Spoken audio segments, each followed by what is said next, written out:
Okay, we're here at the White House to talk about a critical piece of legislation, as the president's called it, the one big beautiful bill.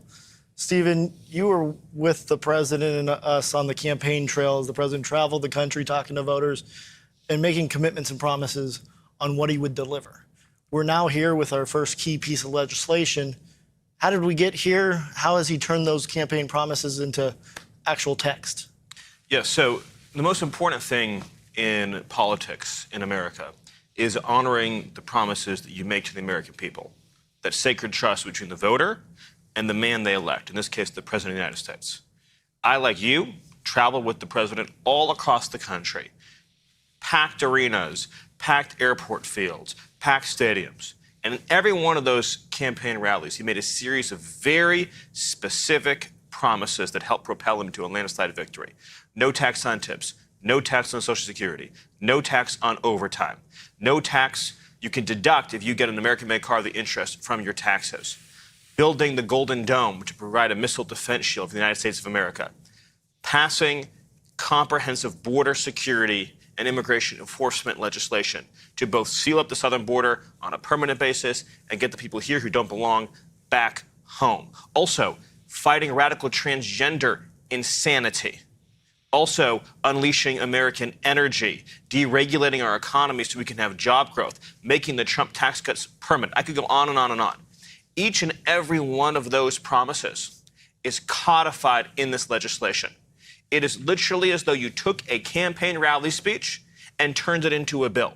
The reason it is the big, beautiful bill is because it is a campaign speech turned into a piece of legislation, which is why I'm so proud of the House Republicans for passing this bill and honoring our shared promise to the American people. So now it's headed over to the Senate, and you tick through. We have 3 pages here. Eliminates Medicaid for illegal aliens. Trump saving accounts for kids. Slashes IRS funding. Green New Deal defunded. Energy production unleashed. Tariffs on Chinese-built ships. You go on and on. Who benefits from this? Well, first and foremost, the working and middle-class people of this country benefit. For one, according to our estimates, you're going to see a $13,000 average increase in take-home pay for the typical family.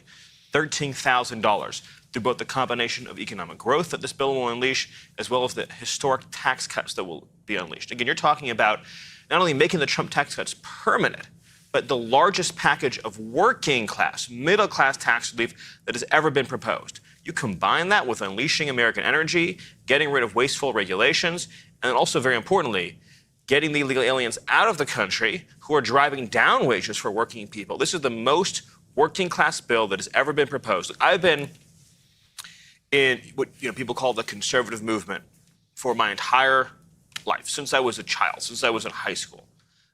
I never dreamed that we could have a bill as conservative, as transformative, as pro-American as this legislation is. This is the most populist pro-American bill. This is the MAGA agenda in legislative form. I could not be prouder of the people, including the 2 men to my left, who worked with our closest allies in Congress to make this bill into a reality. Well, that's great. And so, Russ Vought, director of OMB, I saw you on Will Cain this week, where your sister emailed in to make sure you pronounced your last name right. So, Russ Vought. True story.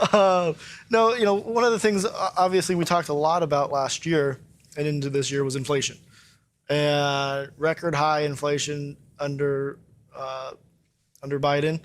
And there's been some efforts early on to address that. How does this piece of legislation address the cost of living for the American people? Across the board, I just think to reiterate one of the points that Stephen made, you have a bill that is so big on promises kept. Any one of the provisions in here would have been the kind of thing that would dominate the entire agenda for an entire year, and we have so many of them in the same bill. It is fundamentally not a budget resolution. This is an agenda setting, agenda and promises keeping bill. From the inflation side, let's look back to what Biden did, right? So Biden dramatically increased spending, scaled it, used COVID. We'd already funded what was necessary to deal with the COVID pandemic, and he dramatically expanded. And at that moment, you saw inflation really start to become an issue. They dramatically increased regulations. They sent energy prices escalating. And so when President Trump is running on the campaign trail, his inflationary efforts are aimed at those three issues, right? Deregulate the economy, get people's prices down, get rid of high energy costs, American energy across the board. This bill furthers that. And then, of course, in the spending driver and dealing with the Biden spending regime and pulling that back. And this has historic levels of mandatory spending reforms in the constituted as a work requirement and other reforms, but things that really drive our spending down. And I think it's one of the reasons, not the only reason, but it's one of the reasons we're back to having the lowest inflation in 4 years, and we're seeing it drive down. We'll be below the Fed level soon. And so this is on a trajectory that is exactly what he ran on in dealing with the Biden excesses. Stephen, you had a post on Truth, or on X, I suppose. Largest tax cut and reform in history. Interest on car loans fully tax deductible if the car is made in America. Fast tracks new energy projects and provides protections against future regulations. Terminates the Green New Deal. Cuts $1.6 trillion in net mandatory spending. The most pro-American tax bill ever, as you were saying. Jump off of what Russ was talking about as how this addresses inflation and the cost of living for the average American person. Yes, well, so you just listed some of the examples there, but every economic provision in this bill, in part of this populist agenda that President Trump has led for a decade now, is geared towards making life more affordable and more prosperous for working people. The ability to go to a car dealership, get a car loan, and deduct 100% of that interest cost from your taxes, the kinds of deductions that normally have only been available to rich people, now are available to the middle class, to the working class in this country. The ability to get energy prices down even lower than President Trump has already reduced them by creating a permanent structure for deregulating American energy and keeping it flowing long into the future, that's going to make life more affordable for everyone, not just the cost of driving, but the cost of heating, the cost of air conditioning, the cost of electricity, the cost of everything is going to go down as a result of this legislation. The Trump bonus for families with new children, again, think about who's going to benefit disproportionately from that. It's not going to be rich people. It's going to be middle-class people, working-class people who have children are going to get a Trump savings account for that new child automatically when they're born. And, of course, extending and making permanent the Trump tax cuts from the first administration that also disproportionately benefited the middle and working class. Not to mention, of course, as we've already discussed, no tax on tips, no tax on overtime, no tax on Social Security, all geared towards the people who came out in droves to elect President Trump. There's so much to celebrate in this bill. And again, I don't think it's even possible to convey sort of the point that Russ made. If any of these things was done on its own, this would be considered a historic victory for the movement, for the presidency, for the country. In other words, if we had just did a bill that, say, just did no tax on tips, that would be, people would talk about that in 50 years, right? If Ronald Reagan had passed a bill in 1981 saying no tax on tips, there'd be 15 museums out there talking about the time that Ronald Reagan did no tax on tips. There'd be a constant reel on the History Channel about when Ronald Reagan did no tax on tips. That's just one part of this bill. You know, take, of course, something that I've talked a lot about with you and with many others on immigration and border security. This bill fully funds the entire wall across the entire southern border, land and river. So again, you think about promises made, promises kept. Is there a bigger promise than having full, complete, upfront funding that Democrats can never take away? So in other words, it's there, it's upfront, and by the way, it's paid for. Here's another point that isn't discussed very much at all.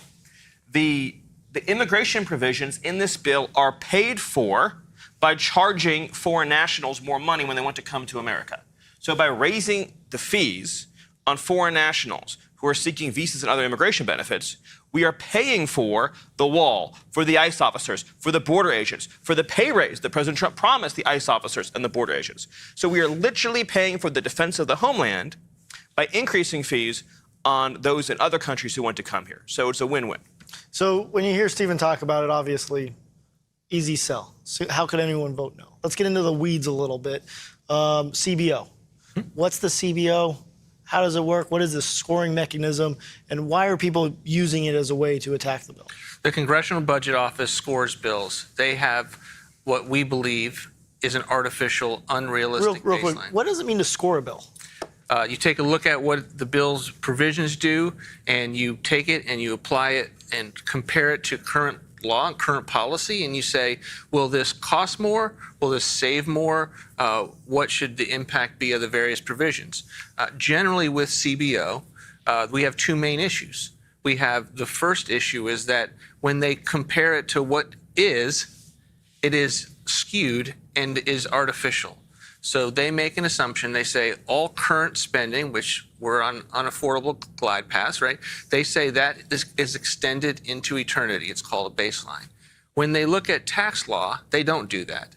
They assume that if certain things have sunsets, even though those sunsets exist in spending, that those sunsets exist in taxes or revenue rates, that those are going to actually occur.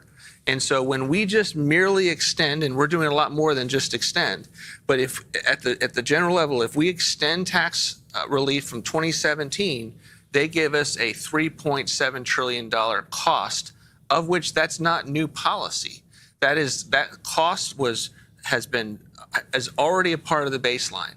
And so it's important when you're scoring something, when you're deciding how much something should cost, it should be as accurate as possible. When you adjust that, this bill actually reduces at least by $1.4 trillion deficits and debt over 10 years, including all of the things that we do in this bill, it reduces. And that is before the economic growth that we believe in this administration we will produce, because that's the second big issue we have historically with CBO, is that they do not believe that your policies will have more than a static approach to anything. We call this dynamic, and it's typically in the tax side. So not only do they not account for the fact if you allow for a 60% tax increase on people because you haven't extended their tax rates, that might actually have a poor negative economic impact, right? They don't assume that. They don't assume the recessions, the economic woes that would come from that. But they also, so that's horrifying, but they also don't then assume that if you have policies like no tax on tips and no tax on overtimes that are encouraging people to stay and work more and have more productivity, that's going to lead to higher levels of economic growth than you would ordinarily assume.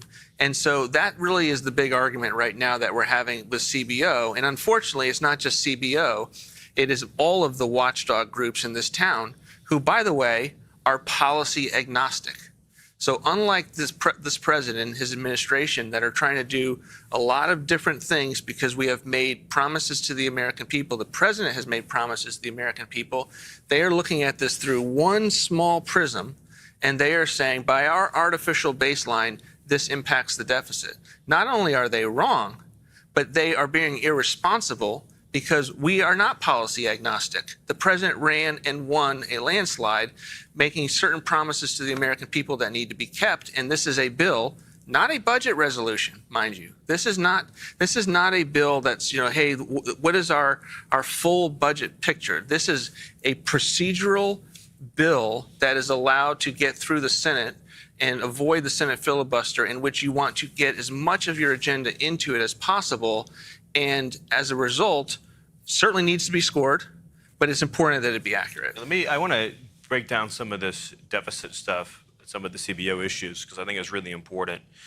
Believe it or not, I actually was I was a staff on the Budget Committee for 2 years. So for 2 years, I had to learn everything there was to know about the Congressional Budget Office and scoring rules and budget rules. So it's going to get a little bit wonky, but these are really important points. So I want to pick up a little bit on what Russ said. So every year, at the end of the fiscal year, September 30th, all government funding expires. It goes down to zero, right? It goes down to zero. So so if you were to do a score over spending over the next 10 years, based on what is known as current law, right? There'd be 1 year left of spending and then 9 years of nothing. So you would have a year of spending out of 10. So if you were scoring based on current law, you would show basically almost no spending over the next decade because spending all goes to zero at the end of the fiscal year. The Congressional Budget Office, when they're projecting future spending, assumes that more or less what you spent last year will be spent next year. Okay. Now take taxes. Tax cuts most of the time, because of reconciliation rules, throughout most of the last number of decades, have been on 5 or 10-year time horizons where they have to be extended and renewed. And almost without exception, they always are extended or renewed. It's just part of the law. So if a middle-class person is, say, paying 15%, and that's, say, for 10 years, and if Congress doesn't renew it, it would go up to 25%. Without fail, almost every time, eventually, Congress, usually Republicans, come in and they extend that tax rate. So under what is known as a current law baseline, CBO is not doing the same assumption it's doing with spending. CBO is assuming that every single tax rate in America is going to surge up to what it was before the last Trump tax cuts. And so what they're saying is, merely because this bill, among all the other provisions, keeps the Trump tax cuts in place and continues them, they're saying the act of not raising taxes costs several $1 trillion, which is absurd. It does not cost the government anything to maintain status quo tax rates. Like, by definition, you cannot cost the government something by not raising taxes. Only a communist would make the argument that not raising taxes is stealing something from the government.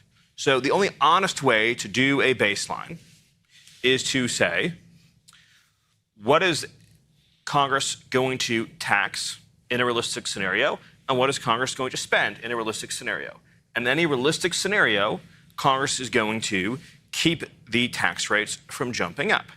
So what this bill does on the tax side, by locking in the current rates, and then by cutting spending almost $2 trillion, is it reduces the deficit over any realistic set of assumptions by almost $2 trillion. I know it was a very long explanation for getting there, but the bottom line for everyone watching at home is this.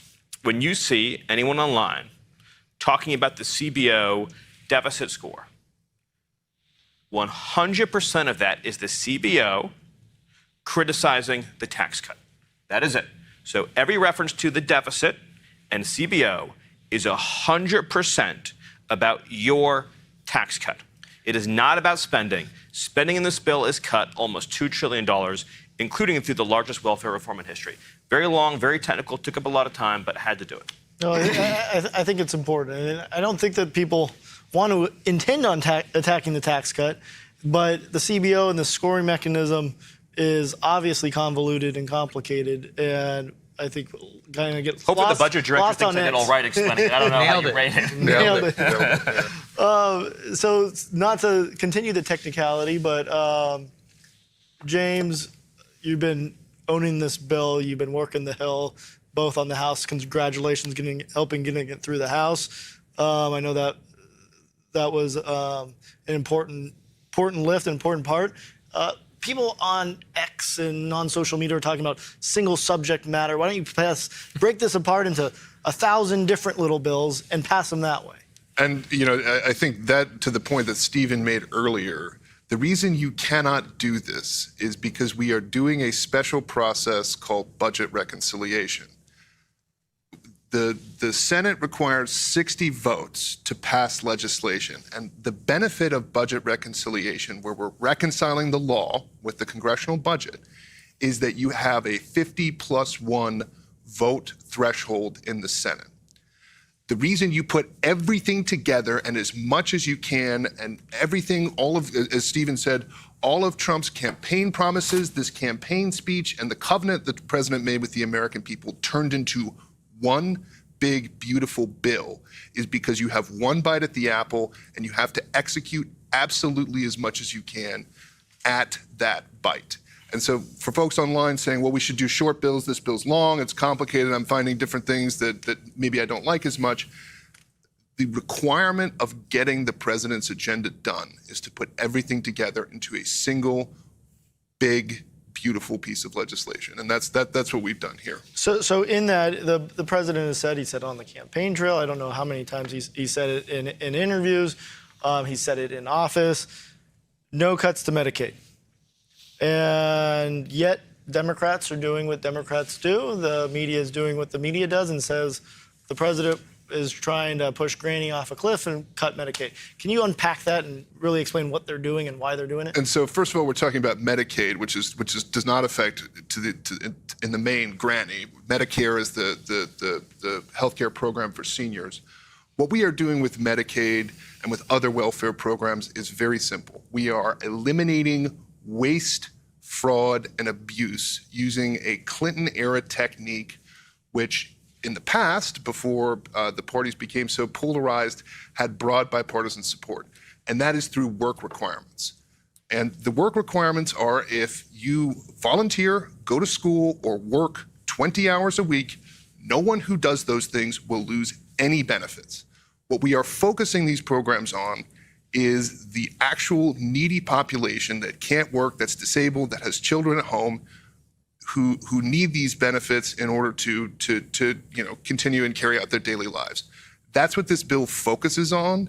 It focuses on a historically bipartisan, effective method for eliminating waste, fraud, and abuse in these programs. And we did it in the late 1990s, saved hundreds of billions of dollars, and brought more people back into the workforce where they got better health care than is available through the government.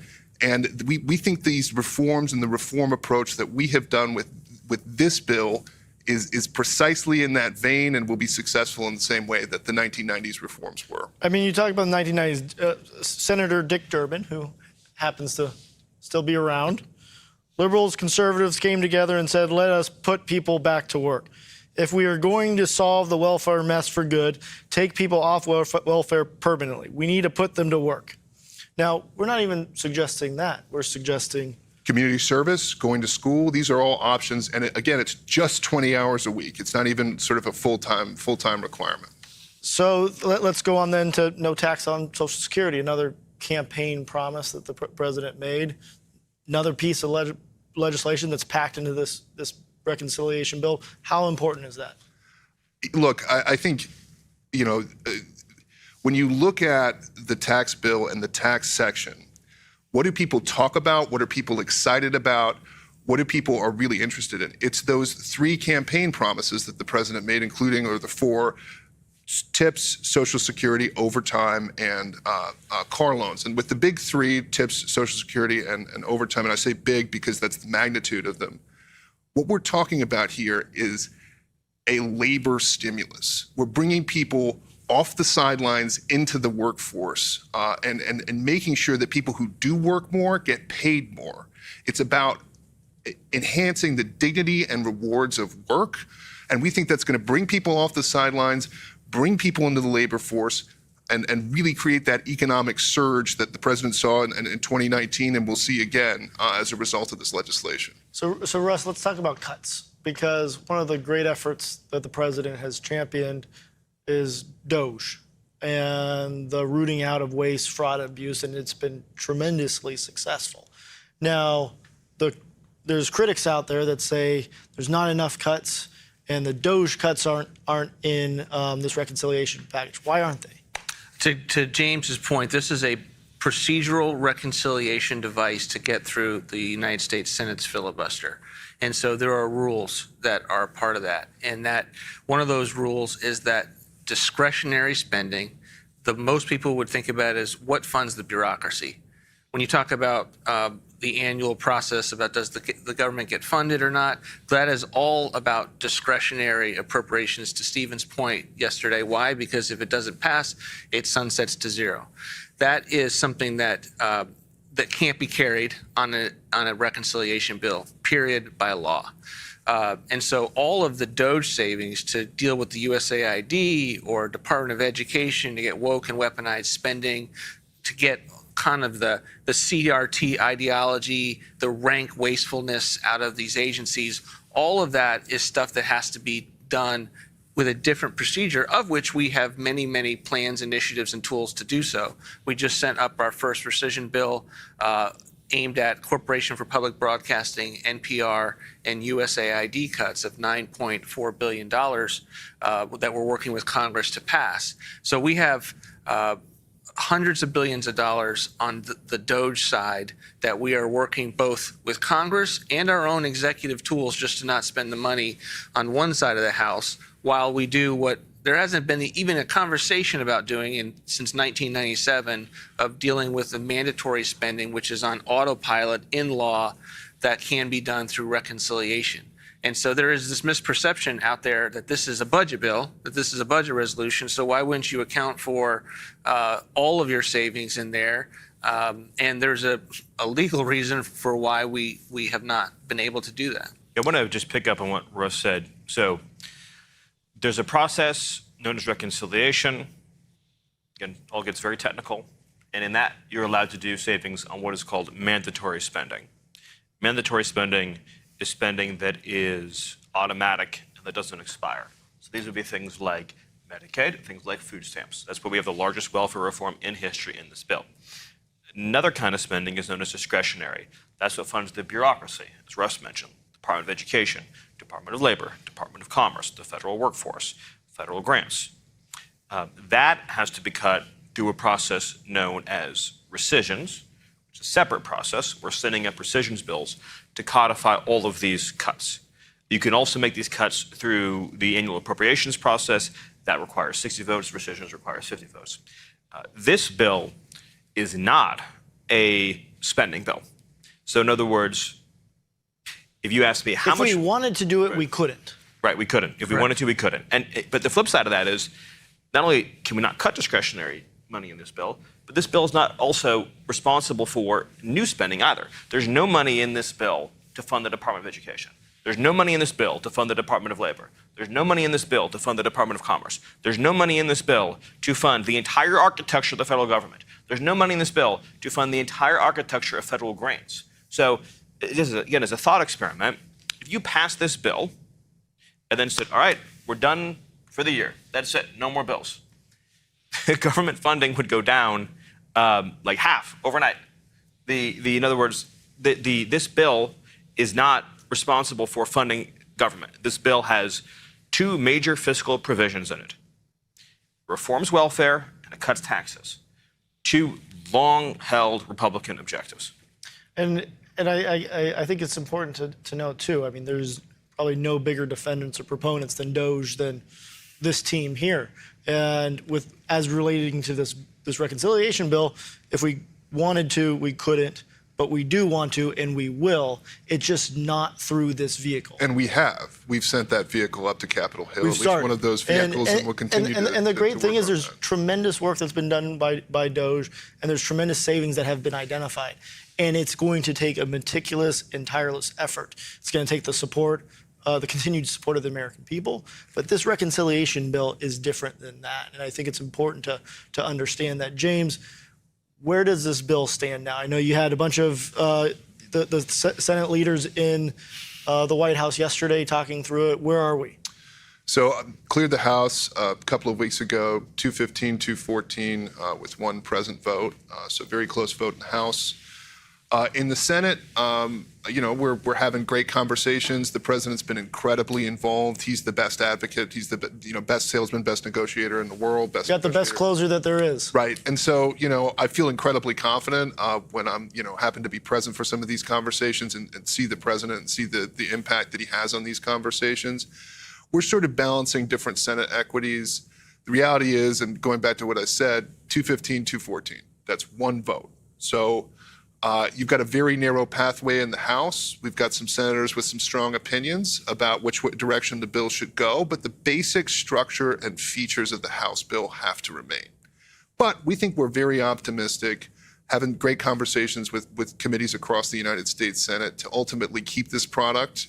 It's a product that we're excited about now. We think what's going to come out of the Senate is a product we're even more excited about, that's going to deliver on even more of the president's campaign promises.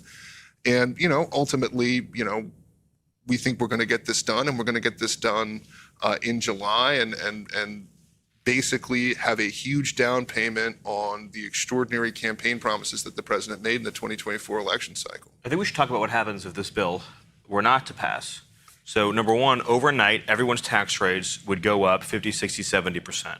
Number two is the funding for border and immigration security would never happen because you would have to then get it through a 60-vote process, and Democrats are never going to give it to you. In fact, worse than that, Democrats will use the appropriations to starve ICE and starve Border Patrol out of funds to try to shut down the border and immigration enforcement. You would also have a breach of what's known as the debt ceiling, which would lead to a radical spiral up in interest rates, which would then cause an explosion in the deficit and debt. In other words, the rise in interest rates payments would go up exponentially, which would cause deficits to go up exponentially, which would cause interest rates to keep going higher, and you would end up with a debt bomb like we've never seen before. So everything in this bill is a massive win for the conservative movement, for the president, for the MAGA movement, for the country. The absence of passing this bill would be all those things that I just said and many more. So to sum this up, I think, to the Republicans in the House and obviously the Senate who campaigned on making America great again, this is your vote to do it. To the Democrats that are from districts and states that helped elect Donald Trump, I'm thinking Pennsylvania, Michigan, Wisconsin, this is a bill to honor the promise or the demand from the voters that helped elect Donald Trump. This is your opportunity to deliver on something that truly is and can be uniting and beneficial to every American. So with that, I'd like to conclude. Thank you, everyone, for being here to try to work through the technical nature of a reconciliation bill, but more importantly of how it really delivers on behalf of the American people. Thank you. Thank you.